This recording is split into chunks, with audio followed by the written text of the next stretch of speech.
Yeah. Okay, hello everybody. Here we are to another great night tonight. So happy to be here with you. Very excited about what we're going to present with you tonight. So, got some great guests lined up. John and Todd, they'll be coming on shortly. But in the meantime, I've got a few slides I'm going to show you, kind of run through some things. I know that we've been talking a lot about this amazing meal pack project, Will It Be You? And a lot of you don't know even who I am, so we're going to tell a little bit of our story tonight, a little bit more about Zango, a little bit more about the Meal Pack program, and also then bring our guests on. So we should be good to go here. Let me bring up the slides, and we'll get the ball rolling. Whoops.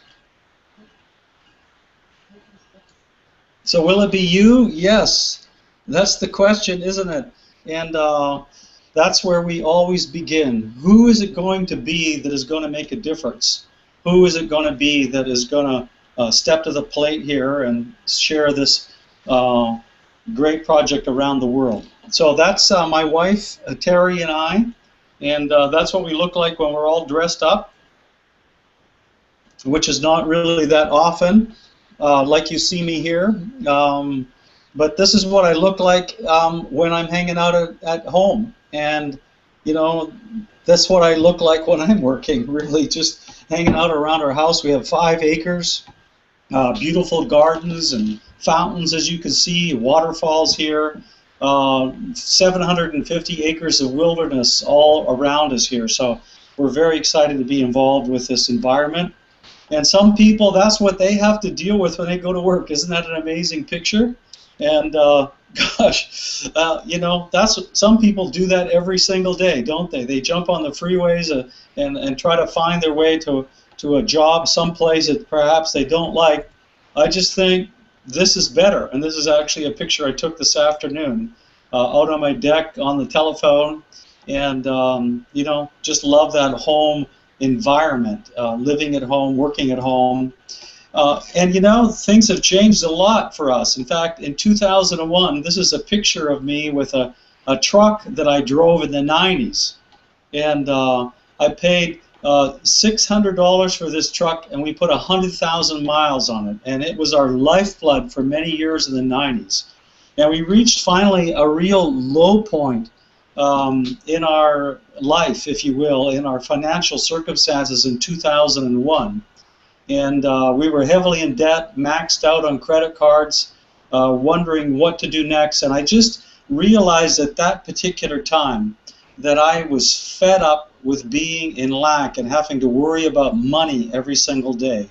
And I almost can remember that pivotal moment where I just made up my mind that I was going to change my circumstances, whatever it took. You know what I'm saying? Like whatever it took, I was going to change this. And things started to get better until we had the rug, the financial rug pulled out from underneath us in 2003. And we were, once again, just as we were starting to make money, we woke up one morning and no one was answering the telephones with the company that we were with. And shortly after that, in 2003, we got this amazing 13-page fax out of the blue from somebody we didn't know, talking all about this new company that was just getting involved in the marketplace called Zango. They were about 6 months old, and they were already doing some amazing things. And they were telling me about this Joe Morton fellow that had found this amazing fruit while he was working in Southeast Asia many years prior. And it just so happened that we saw a video.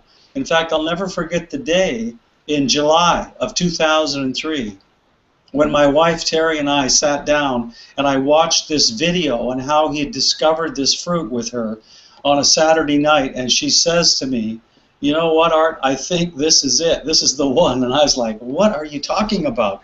This is the one? I mean, I've got to check out I got to do the research and check everything out because, you know, for her to do that, it really got my attention. If you've been married as long as I have, when your wife does something crazy like that, you definitely pay attention. What was so fortuitous was that 2 weeks later, the very same Joe Morton happened to be coming into our area, and we got a chance to meet him. And of course, the company has gone on to found this mangosteen fruit and brought it to market and actually made the mangosteen famous.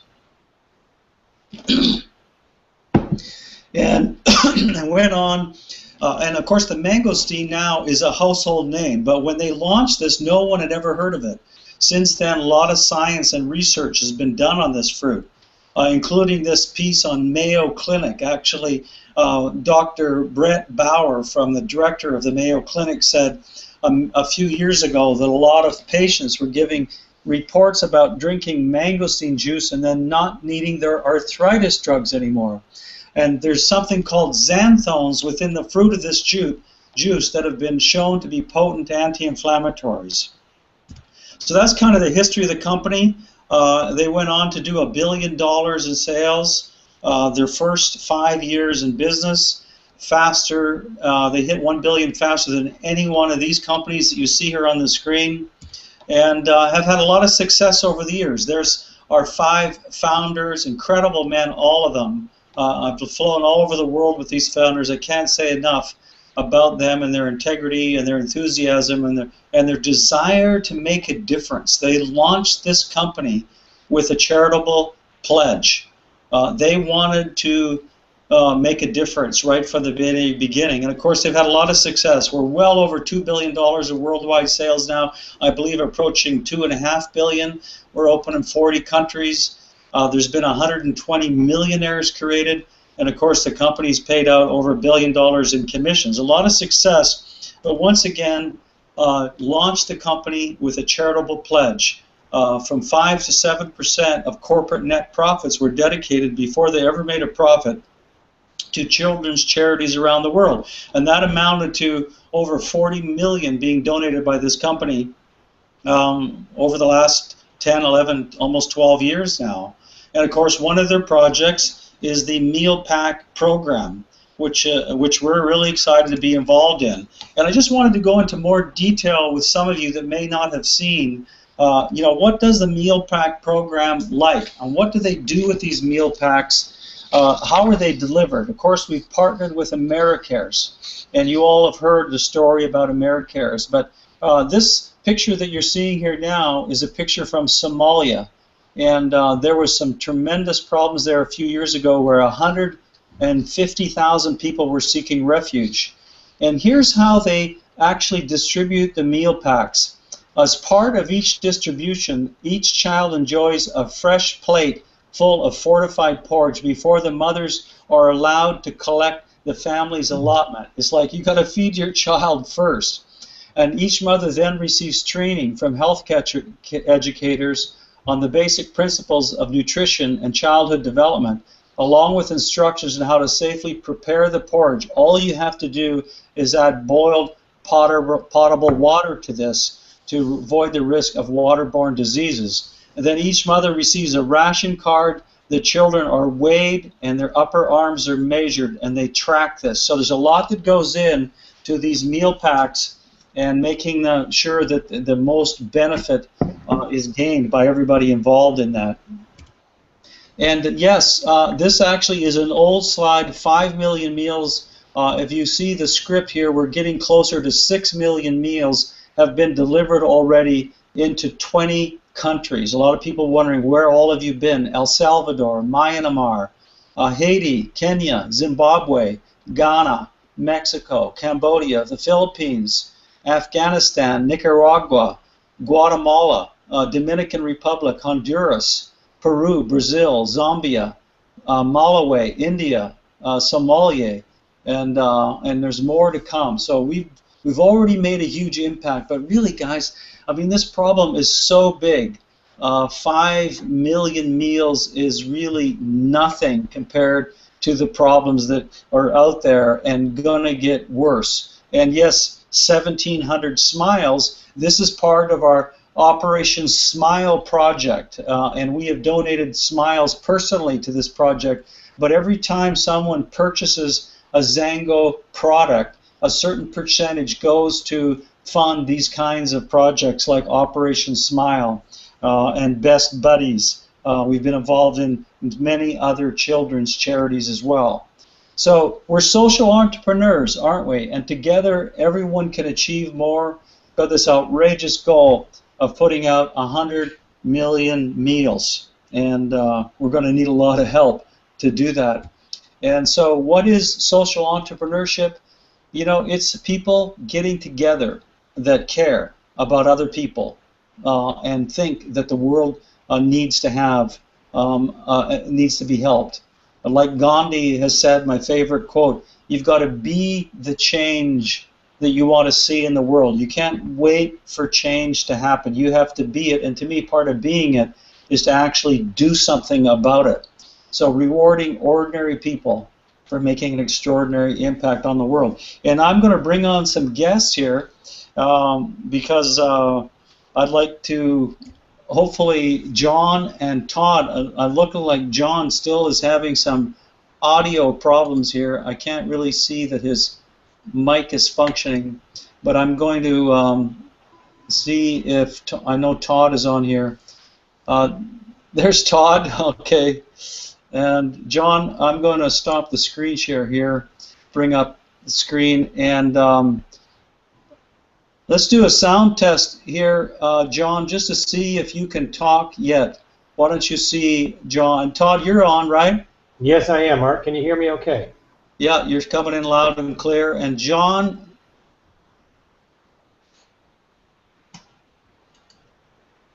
I can't create the mic icon. There's a mic icon near the top of the window here. If you look up to where my head is, right around where my head is, if you bring your mouse up there, you might see a microphone there. Okay, are we good now? Are we good now? Okay, we got it. Right. Hey, John. I've been pushing that red button up there for the last 10 minutes. Well, it just wanted to wait until the right time, didn't it?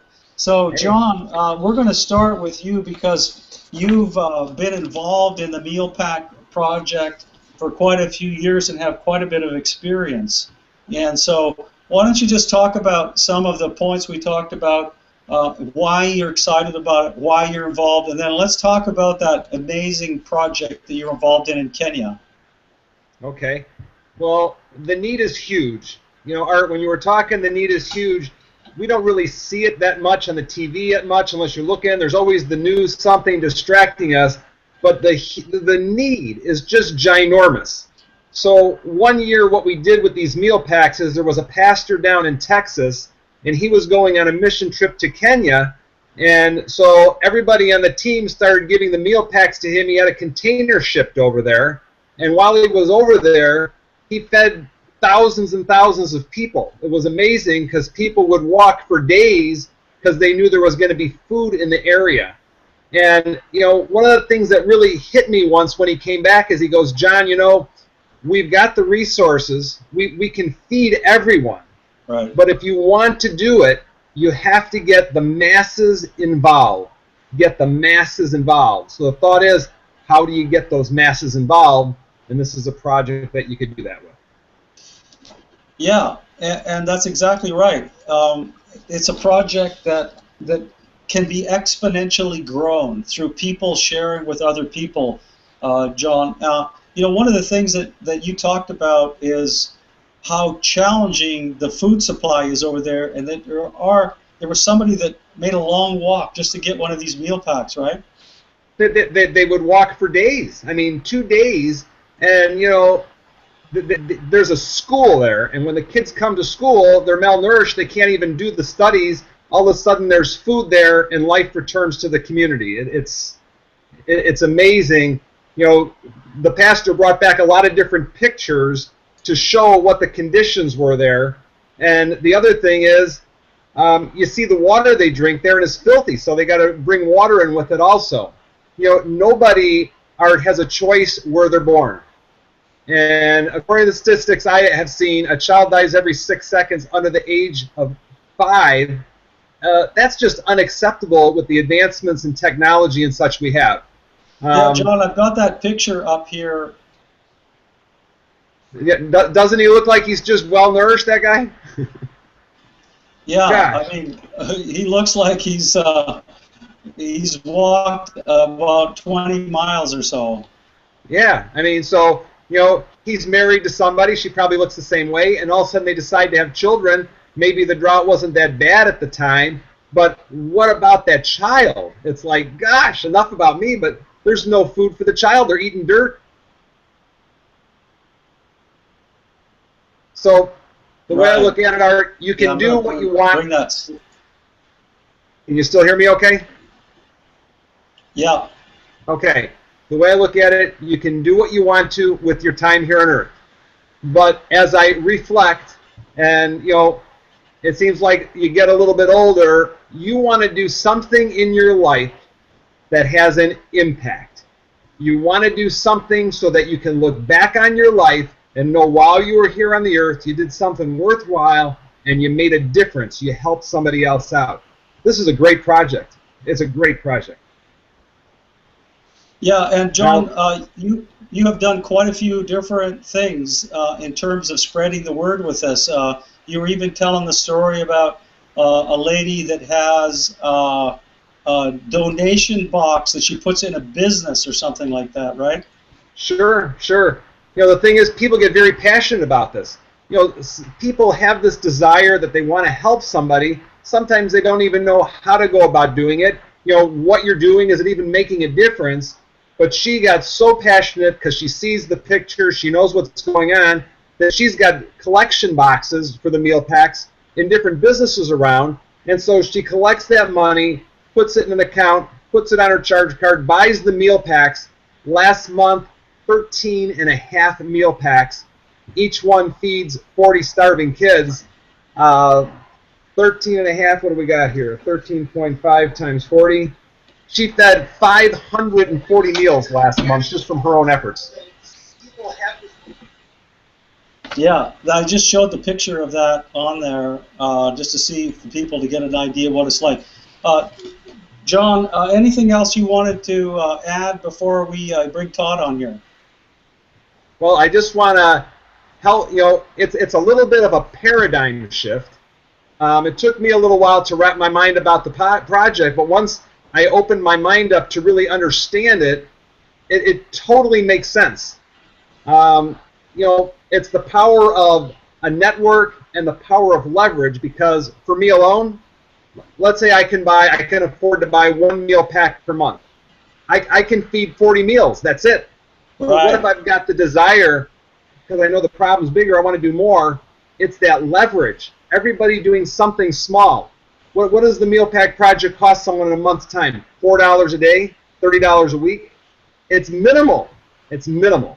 And you can have such a huge impact once the network grows. Well, thanks a lot for that, John. And hang on here in case you've got some other comments. We're going to take a few questions here towards the end. Guys, if you have questions, go ahead and put them into the chat box there. Todd, are you there? I'm here, Art. Can you hear me okay? Yeah, you're coming through loud and clear, Todd. Go ahead. Well, Art, I just want to thank you so much for including me in this project and allowing me to offer a few thoughts on this. I can't think of a better thing to do than be a part of this meal pack program if you're involved in Zango. And if you're not, I can't think of a more powerful way to leverage what efforts you're already putting forward to help the world, to help those that are suffering.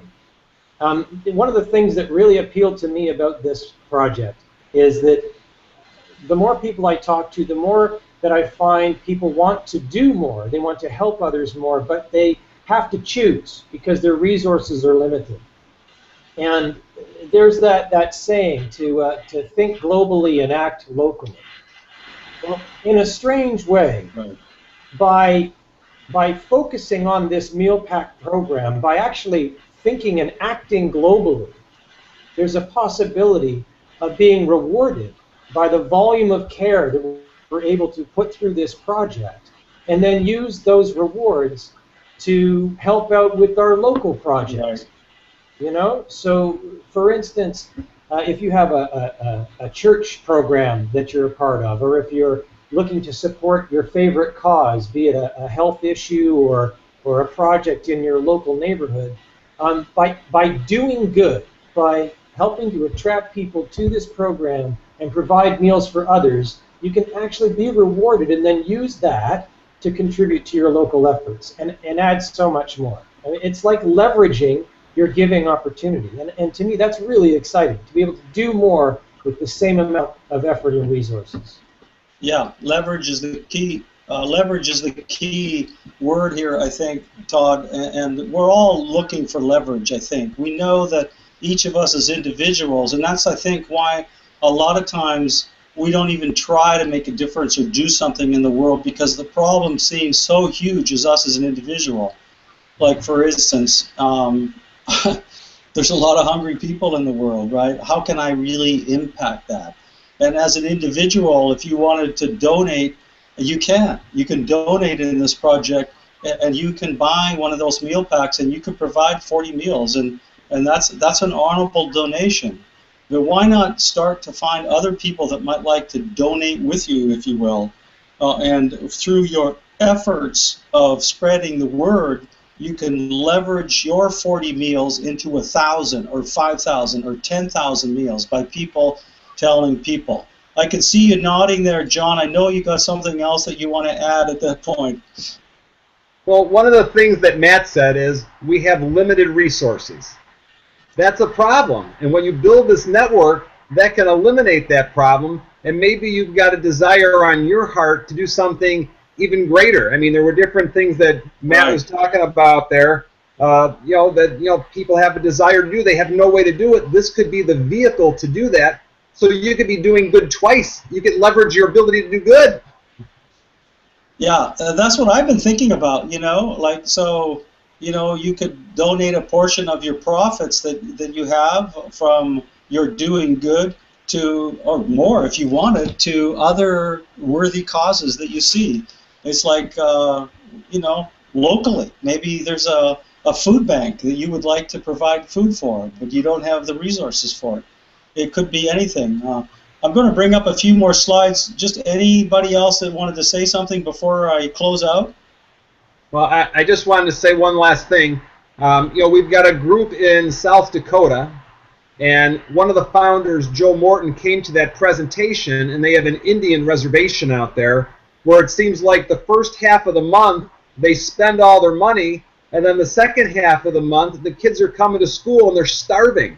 Right. And there was caring people there. They brought this to Joe's attention, and sure enough, they sent some meal packs there to help out the problem. I just love that. That's cool. Right here in South Dakota. Yeah. Wow. Awesome. Todd? Well, that was actually something that someone I was telling about. I was telling this to her, and the first thing that came to her mind was about a northern community in northern Canada, up in Iqaluit, and she was saying, "Wow, this would be an amazing thing that we could use to actually provide targeted nutrition to that community in Iqaluit by leveraging the energies that we're already spending in our philanthropic efforts." And I think the possibilities are endless with this. So I'm really excited to see what we can do. Yeah, I think the possibilities are endless as well. And in fact, I'm going to Zango Corporate this week, and I'm going to be having a meeting about the meal pack project on Thursday with corporate, and just to see what some of the other possibilities that we can do with this, to rally around certain causes. I know there's been various missions, if you will, people taking meal packs, and so but we need to get more people involved. The more people that we have involved, the more meal packs that we have available. Basically Zango right now, they have a container that they have to fill, right? And until that container is full, it doesn't get shipped. I mean, that's just how it works. And so the more people involved, the more meal packs are purchased, the faster that container is full, that then AmeriCares can pull that container and take it wherever it's needed, anywhere around the world. But a half-filled container doesn't go anywhere. So great to have you guys on. Let's wrap it up here. I've got a few more slides to finish off, and then we'll be done with this. Hold on a second. I just have to find it.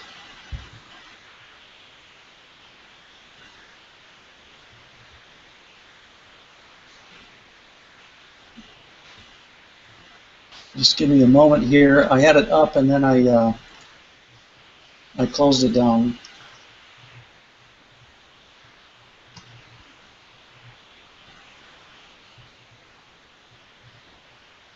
And my mouse is no longer working very good here. Oh dear. Okay, here we go. It seems to be a little herky-jerky with all of this fuss that we're going through.